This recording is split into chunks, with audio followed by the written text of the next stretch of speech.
Okay, this is going to be the very first lesson that I'm going to give, and it's going to be easy.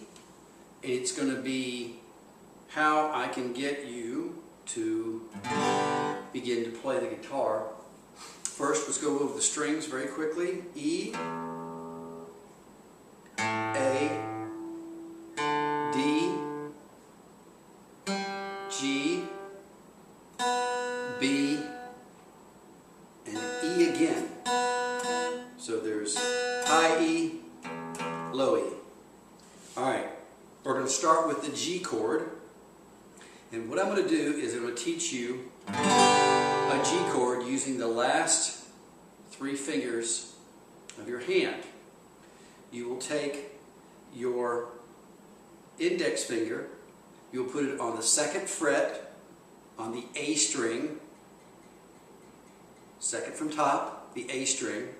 You'll put your ring finger on the low E chord at the 3rd fret, and then you'll take your pinky, and your pinky will go down on the high E string on the 3rd fret. And that's a G chord. My index finger is wide open, not doing anything. The reason is, a lot of songs have a G chord in them, and they have a C chord in them.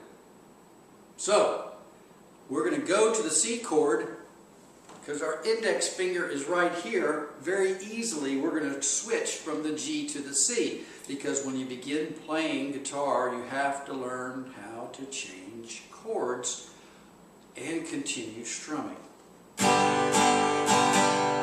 G chord, C chord. Now my index finger, my index finger goes on the B string on the 1st fret. My middle finger moves down to the D string on the 2nd fret, and then my ring finger moves down on the 3rd fret on the A string. I can still keep my pinky just on the high E string in the 4th fret, and that's still a C chord, or I can let off of it, and it's still a C chord. But I've gone from I've gone from G to C.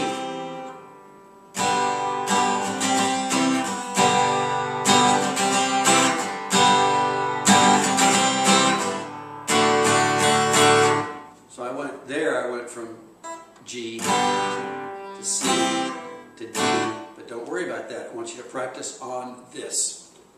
That's all you're going to practice on, is the G to the C, and back to the G, and back to the C.